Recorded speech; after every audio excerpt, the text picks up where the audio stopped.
When you're first starting out in business or trying to grow, you're probably going to have to rely on someone for some sort of expertise. Because no matter how many hats a small business owner has to wear, you can't know everything.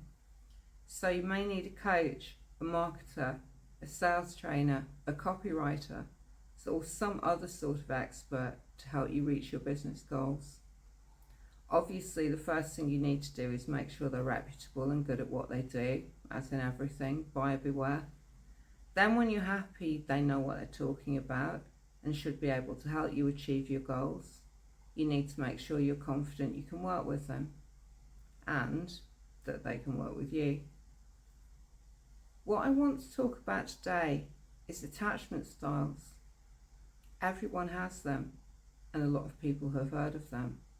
But most people don't realise how they can affect your working relationships with the people you really need to be able to rely on.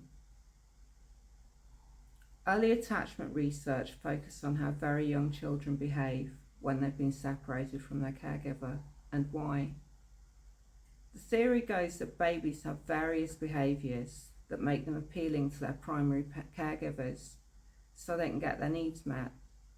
But if their parents don't give them what they need, the kids develop what psychology called insecure attachment styles. That's ways of behaving after being separated from their parent for a few minutes that fall into what was called either anxious resistant or avoidant attachment. When the parent came back, anxious resistant children showed a mixture of distress and disinterest.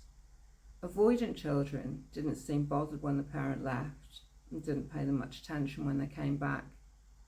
Children who did get upset when the parent went out, but were quickly consoled when they returned and went to them for attention, were classified as secure. Links were made between attachment styles learnt in childhood and attachment styles seen in adults. Research has come on a lot since the early days of attachment theory. We now know that actually more recent relationships play a much greater role in adult attachment. So if you had a bad childhood and unsupportive parents, it's pretty good news really. It's not the big deal we once thought it was in the way you relate to other people. But attachment styles do exist, and the anxious ambivalent behaviour is still something you need to be aware of, both in yourself and in anyone who's relying on you for advice. If you come across attachment, I doubt it's been associated with your business. The main things it's connected with in adult life are family, romantic partnerships, and sometimes relationships with a therapist. But it's based on emotional connection, and if you're mentoring or being mentored, it would be unusual for you not to have some sort of emotion around the result you're trying to get. And that can create an emotional bond between the person wanting the result and the person being relied on to help deliver it. If you're the person being helped, that's fine if your attachment style's secure and you have the right mentor. The problems come with insecure attachment styles. Attachment-related anxiety is based on self-doubt and worry about the other person's commitment to you. You might fear they're not going to give you what you need, whether because you think they've not understood how much support you need, or because you think they're not really invested in your outcomes. From the other side, this is the client who calls you 3 times a day, asks you the same question repeatedly, gets stressed and may get frustrated or upset with you. Attachment-related avoidance is based on mistrust of the other person's intentions. You might be reluctant to take advice, listen to instructions but not follow them, or try to do things your own way.